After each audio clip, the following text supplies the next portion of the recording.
నమస్కారము. ఎలా ఉన్నారంతా? నేను మీ Pavani. Welcome to Kalsetti vlog. మేమైతే ఇప్పుడు సంగీ టెంపుల్ కి వెళ్తున్నామండి. మా ఇంటి దగ్గర నుంచి అంటే హైదరాబాద్ టు విజయవాడ వెళ్లే హైవే మీదుగా అయితే మాకు ఆ టెంపుల్ దగ్గర అనమాట. వెళ్లే దారిలో చూసారా, ఇక్కడ రామోజీ ఫిలిం సిటీ కూడా ఉంది. మనం కరెక్ట్ గా చెప్పాలి అంటే ఈ సంగీ టెంపుల్ కరెక్ట్ గా రామోజీ ఫిలిం సిటీకి బ్యాక్ సైడ్ అన్నట్టుగా ఉంటుంది. మనం ఈ టెంపుల్ కి వెళ్ళాలి అంటే బైక్, కార్ లేదా క్యాబ్ బుక్ చేసుకుని వెళ్ళిపోవచ్చు. డైరెక్ట్ గా బస్సెస్ ఇక్కడికి ఉండవు. ఈ టెంపుల్ సంగీనగర్ లో పరమానందగిరి కొండపైన ఉంటుంది. కొండపైన ఉండడం వల్ల రాజగోపురం చాలా దూరం వరకు కనిపిస్తుంది. ఈ గుడి కొండపైన ఉండడం వల్ల చుట్టూ వ్యూ చాలా బాగుంటుంది. ఇప్పుడైతే టెంపుల్ దగ్గరికి వచ్చేసాము. ఇదే మెయిన్ ఎంట్రన్స్ అండి. ఇక్కడ గేట్ దగ్గర టికెట్ తీసుకోవాలి. కార్ కి అయితే 125 రూపీస్, బైక్ కి అయితే 50 రూపీస్ అనమాట. మేము బైక్ పైన వచ్చాము, సో టికెట్ వచ్చి 50 రూపీస్. ఇక్కడ స్టే చేయడానికి కాటేజెస్ కూడా ఉన్నాయి. ఈ టెంపుల్లో చాలా మూవీ షూటింగ్స్ అయితే జరిగాయండి. అండ్ సీరియల్ షూటింగ్స్ అయితే ఎప్పుడూ జరుగుతూనే ఉంటాయి. మేమైతే మిట్ట మధ్యాహ్నం వచ్చాము, సో ఇది షూట్ టైం అయితే అసలే కాదు. కొంచెం ముందుకు వెళ్ళాక స్టెప్స్ ఉంటాయండి. కావాలంటే ఆ స్టెప్స్ ఎక్కి వెళ్ళొచ్చు. మనం వెళ్ళలేమో అనుకునే వాళ్ళు బైక్ మీద కానీ కార్ మీద కానీ పైకి వెళ్ళిపోతే మెయిన్ ఎంట్రన్స్ గేట్ దగ్గరకు వెళ్ళిపోతాము.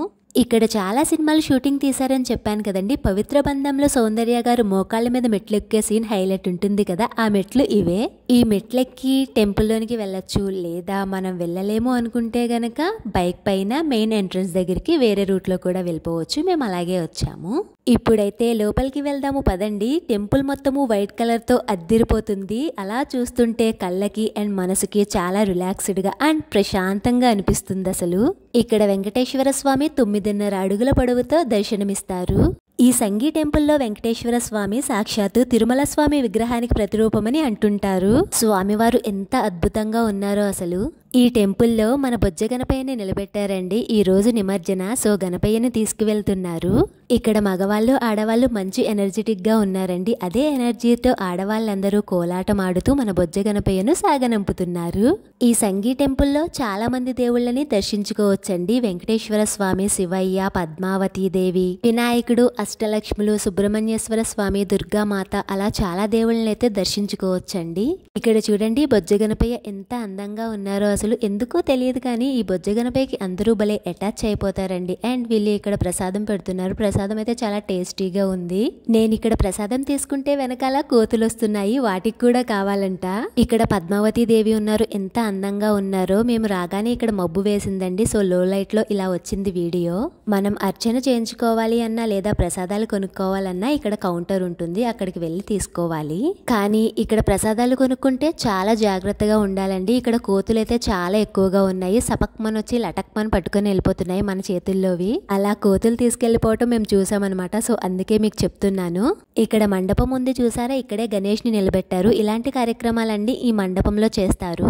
ఈ ఆలయం చోళ చాళుక్యుల నిర్మాణంలో ఉంటుంది. అమ్మవారిని వేల రూపాల్లో పూజిస్తాం కదండి, అందులో ముఖ్యమైన రూపాలు అష్టలక్ష్ములు ఇక్కడే కొలువై ఉన్నారు. ఇది అష్టలక్ష్ముల దేవాలయము. అష్టలక్ష్ములను తలుచుకుంటూ ఒకసారి దర్శించుకుందాము పదండి. ఆదిలక్ష్మి, ధాన్యలక్ష్మి, గజలక్ష్మి, ధైర్యలక్ష్మి, సంతానలక్ష్మి, విజయలక్ష్మి, విద్యాలక్ష్మి, ఐశ్వర్యలక్ష్ములను మనం ఇక్కడ చూడొచ్చు.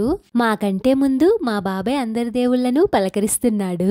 ఇక్కడ photoshoot and serial shootings regular గా జరుగుతాయండి. ఇంకా సినిమాల మాటికొస్తే చాలా సినిమాలైతే ఇక్కడ తీశారు. Pavitra Bandham, Loukyam, Bommana brothers and Chandana sisters, మనందరికీ తెలిసిన super hit movie power star Pawan Kalyan గారి ఖుషి మూవీ అండి. దాంట్లో హీరో హీరోయిన్స్ ఒక గుడిలో దీపం ఆరిపోకుండా చేతులు పట్టుకుంటారు కదా, ఆ సీన్ ఈ టెంపుల్లోనే తీశారు. నాకు తెలిసిన సినిమా పేర్లైతే మీకు చెప్పాను. మీరైతే ఈ టెంపుల్ ని ఏ మూవీలో చూసారో కామెంట్ సెక్షన్ లో సరదాగా కామెంట్ చేయండి. క్లైమేట్ ఉన్నట్టుండి భలే మారిపోయిందండి. ఫుల్ మబ్బు వేసేసి చల్ల గాలి వేస్తుంది.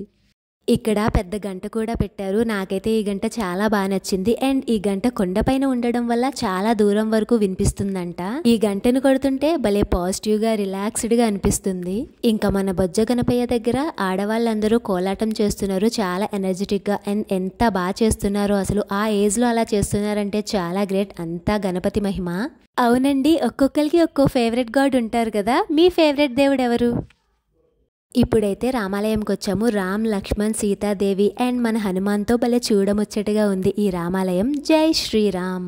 మనం ఫ్రీగా ఉన్నప్పుడు లేదా వీకెండ్స్లో అయినా ఫ్యామిలీ మెంబర్స్తో లేదా ఫ్రెండ్స్తో అయినా అప్పుడప్పుడు ఇలా టెంపుల్లో టైం స్పెండ్ చేస్తే చాలా బాగుంటుందండి. మనం ఎక్కడికి వెళ్ళినా సరే ప్రశాంతత ఉంటుందో లేదో తెలియదు, కానీ టెంపుల్కి వస్తే మాత్రము పాజిటివ్ వైబ్స్ అండ్ ప్రశాంతంగా అనిపిస్తుంది. మళ్ళీ నెక్స్ట్ డేకి మన పర్సనల్ అండ్ ప్రొఫెషనల్ వర్క్ని స్టార్ట్ చేయడానికి బూస్టింగ్గా అనిపిస్తుంది. అందుకే అప్పుడప్పుడు అయినా, మరీ రెగ్యులర్గా అని చెప్పను, అందరికీ డివోషనల్ టైం అంటే ఇష్టం ఉండదు కదండి. సో అప్పుడప్పుడు టైం కుదిరినప్పుడల్లా ఫ్యామిలీ మెంబర్స్తో ఇలా టెంపుల్స్కి వచ్చి టైం స్పెండ్ చేస్తే చాలా బాగుంటుంది. ఇక్కడ వినాయకుడిని దర్శించుకున్న తర్వాత పక్కనే సుబ్రహ్మణ్యేశ్వర స్వామి కూడా ఉంటారు. ఆయన్ని కూడా దర్శించుకుందాము రండి. ఇక్కడ కోతులు చాలా ఎక్కువ అండి. అవి వచ్చి మన చేతుల్లో పులిహార పొట్లను లాక్కుపోతున్నాయి అండ్ అవేమన్నా చేస్తాయని మనం భయపడతాం కదా. అందుకోసమే కోతులు రాకుండా టెంపుల్ చుట్టూ ఇలా కరెంట్ ఫెన్సింగ్ వేశారు. ఇంకా ఇక్కడైతే దుర్గాదేవి ఎంత అందంగా ఉన్నారో అసలు చూస్తూ ఉండిపోవాలనిపించింది. మా బాబు మాకంటే ముందు అందరి దేవుళ్ళ దగ్గరికి వెళ్ళి పలకరించేసి మా కోసం వెయిట్ చేస్తున్నాడనమాట. ఇంకా ఇక్కడ నవగ్రహాలు ఉంటాయి. ఇక్కడ నుంచి కొండ మొత్తము చుట్టుప్రక్కల చూస్తే వ్యూ భలే బాగుంటుందండి అసలు. ఇప్పుడైతే శివాలయంలో ఉన్నాము. మా బాబు శివయ్యని దర్శించుకుని తన బొట్టు పెట్టుకొచ్చి వాళ్ళ నాన్నకు బొట్టు పెడుతున్నాడు. మన పిల్లల ముందు మనం ఏదైతే చేస్తామో అదే చూసి నేర్చుకుంటారు. నేనైతే ఎప్పుడు బొట్టు పెట్టమని చెప్పలేదు, కానీ టెంపుల్కి ఎప్పుడు వెళ్ళినా సరే వాళ్ళ నాన్నకు అండ్ నాకు అలాగే బొట్లు పెడుతూ ఉంటాడు. ఇక్కడ శివయ్యను పూలతో ఎంత బాగా అలంకరించారో అసలు చాలా అందంగా ఉన్నారు. ఈ టెంపుల్ అయితే చాలా బాగుంది. ఒకసారి మీరు కూడా వచ్చి చూడండి. కాకపోతే ఇలా వచ్చి అలా హడావిడిగా వెళ్ళిపోకుండా ఒక 2-3 గంటలు ఈ టెంపుల్లోనే టైం స్పెండ్ చేసేలా చూసుకోవాలి. మార్నింగే టిఫిన్ మంచిగా తినేసి వచ్చారనుకోండి, లంచ్ టైంకి ఇంటికి వెళ్ళిపోతాము. మేమైతే ఎటు కాని టైంలో వచ్చాము. నేను నంది దగ్గర నుంచి శివయ్యను చూశానని మా బాబు కూడా సేమ్ నాలాగే చూస్తున్నాడు. కాకపోతే తనకు అందదు కదా, తనకు వచ్చినట్టు ట్రై చేస్తున్నాడు అనమాట. మీకు చెప్పాను కదండి ఇక్కడ కోతులు చాలా ఎక్కువని. మనం చిన్నపిల్లలతో వచ్చినా సరే లేదా పెద్దవాళ్ళతో వచ్చినా సరే చాలా జాగ్రత్తగా ఉండాలండి. ఆ కోతులకి ఏదో ట్రిక్ తెలుసు అనుకుంటా. ఇక్కడ కరెంట్ ఫెన్సింగ్ వేసినా సరే ఈ కోతులన్నీ లోపలికి వచ్చేసాయి. ఈ టెంపుల్లో కనుక మీరు కోతుల్ని చూస్తే వాటిని కదపకుండా కామ్గా ఉండండి అండ్ దూరంగా ఉండడానికి ట్రై చేయండి. ఇక్కడ చూడండి కోతులు ఉన్నాయి కదా, అక్కడ 2 పిల్లలుండి ఆ కోతుల్ని తెగ వాటిని ఆడిస్తూ వీడియో తీసుకుంటున్నారు. అక్కడ గొప్ప విషయం ఏంటంటే వాళ్ళ పేరెంట్స్ ఇద్దరు అక్కడే ఉన్నారు, కానీ వాళ్ళు ఏమీ అనట్లేదు. కోతులు ఒకేసారి వాళ్ళ మీదకి వచ్చేసాయి. కోతులు కనుక కరిసాయి అనుకోండి, కొన్ని రోజులు no chicken no mutton. So parents అలా పిల్లల్ని వదిలేయకుండా కొంచెం వాళ్ళకి భయం చెప్పాలి. ఇక్కడ స్టూడెంట్స్ మా బాబుని రౌండ్ అప్ చేశారు. ఈ వీడియో కనుక మీకు నచ్చితే ప్లీజ్ సబ్స్క్రైబ్ చేయొచ్చు కదా. జై హింద్.